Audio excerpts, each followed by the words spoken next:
જવું છે. ના, આ વખતે તો શક્ય છે જ નહીં. આપણે આવતા વર્ષે જઈશું.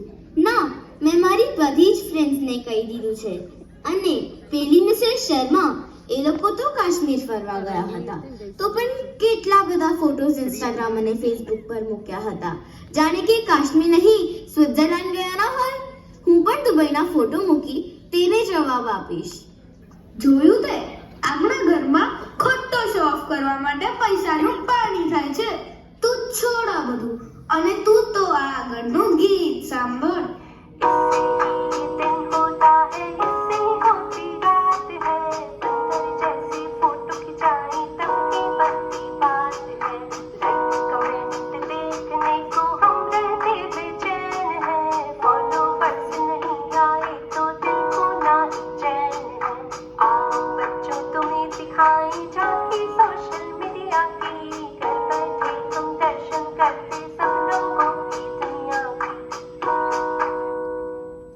દેખાય છે તને કઈ? આ લોકોને કેટલું ઘેલું લાગ્યું છે ઇન્ટરનેટનું. ઓહો દાદુ, શું તમે પણ સમય પ્રમાણે તો થોડું ઘણું ચાલે ને. સમય પ્રમાણે ચાલે એમ તો તને યાદ છે તારો પેલો પ્રોજેક્ટ તારે બનાવવાનો હતો, તેને માટે તારી કાકીએ શું કહ્યું હતું? આંટી, can you help me to prepare for this project today? Sure, I'll help you in the evening. Right now I'm going out with my friend. Until I return, you can take the help of our Google Baba. એ ચાલ ને, આજે આપણે એક સરસ reel બનાવીએ. હા ચાલ, પણ કયું ગીત લઈશું?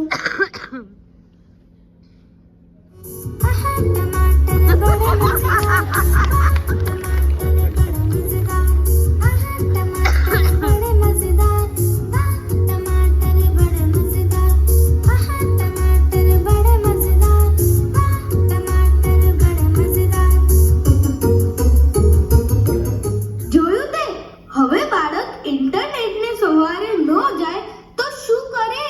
અને તું તો આગળનું આ ગીત સાંભળ.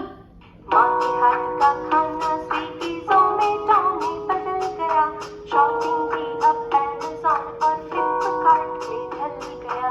टीवी घर में देखो तो फेसबुक की दीवार खड़ी, अंगूठा छाप दुनिया की पहली फिल्म अंगूठे पे आ पड़ी। अपनों की बातें छोड़कर करते हैं बात ट्विटर की, आओ बच्चों तुम्हें सिखाएं झांकी सोशल मीडिया की।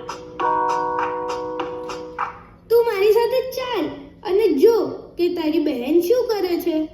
જો આ કોલેજના છોકરાઓ આખો દિવસ બસ ફોન ને ફોન, બધા સાથે હોવા છતાં પણ અલગ અલગ છે. Hey, let's go out for pizza today.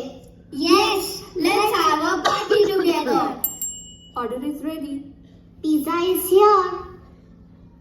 Stop, अभी कोई नहीं खाएगा. I'll take a picture, then everyone can start eating. તને ખબર છે, આ ઘરમાં એક તારી દાદી જ બાકી હતી. હવે તો તેને પણ સોશિયલ મીડિયાનું ઘેલું લાગ્યું છે. યાદ છે તે દિવસે શું કહ્યું હતું? દાદી, શું તમે આજે મારું ફેવરેટ જમવાનું બનાવ્યું છે? હા બેટા. તો મને બહુ જ ભૂખ લાગી છે, મને જલ્દી જમવાનું આપી દેશો? થોડી વાર રાહ જો.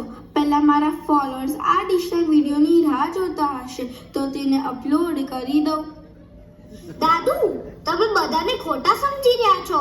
ચાલો હવે હું તમને સિક્કાની બીજી બાજુ બતાવું. Mom, why are you insisting on going to Dubai? જો બેટા, આ દોડધામભરી જિંદગીમાં પોતાની જરૂરિયાત પૂરી કરવા માટે આપણે 24 કલાક કામ કરીએ ને તો પણ ઓછા પડે છે. અને તારા પપ્પા તો પોતાના માટે સમય જ નથી કાઢતા. તેમને થોડો આરામ મળે ને એટલે જ ફરવા જવાની જીદ કરું છું. मतलब आज आपने उंगली टेढ़ी करके घी निकाला है.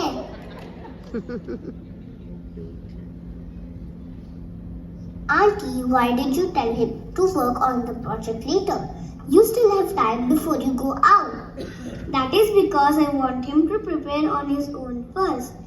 I want his ideas and his creativity to nurture. And then of course, finally, I'm there to review. See, my goal is to make him independent and responsible. જોયું તમે દાદા? ચાલો તમને થોડું વધારે બતાવું. Come on yaar. Every time we go out to eat, you are always obsessed with taking pictures. That's because I don't upload these photos on social media. I send them to our group. Kavya is in Canada, Amar in Australia, and Javik in Germany for their studies. This way they feel like they're still with us. જો દાદુ દાદી પણ કેટલી ખુશ છે social media આવતા. આ internet અને social મીડિયાને બંને લોકો ગમે તે કહેતા હોય, પણ મારા જેવા લોકો માટે તો આ સોશિયલ મીડિયા વરદાન છે. આ ઇન્ટરનેટ આવતા મને પણ મારી રાંધણ કળા અને રસોઈને લોકો સુધી પહોંચાડવાનો મોકો મળ્યો છે. હા દાદુ, આપણે સોશિયલ મીડિયાનો સદુપયોગ કરતા શીખવું પડશે.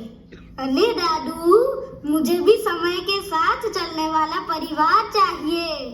मुझे चाहिए ऐसा परिवार जो बने मेरा आधार, जो टेक्नोलॉजी से करे प्यार पर प्रयोग में भी हो समझदार, जो सोशल मीडिया पे भी छाए पर ऑफलाइन भी सबके काम आए.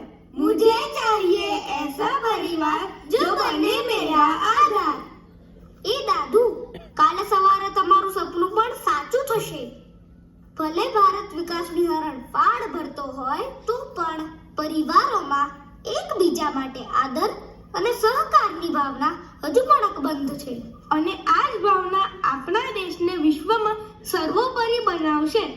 તને યાદ છે મેં તને ધ સિક્રેટ નામની બુક વાંચવા આપી હતી? તેમાં લખ્યું હતું કે તમે જેવું વિચારશો તેવું થશે. તેથી જ ભારત હજુ પણ પોતાના સંતાનોમાં ભગવાન શ્રી રામ, કૃષ્ણ અને ગૌતમ બુદ્ધને જોવે છે અને તેમના જેવા બનાવવાનું વિચારે છે. દાદુ, કેટલી વાતો કરશો? જલ્દી ચાલો, પ્રભાત ફેરી જતી રહેશે.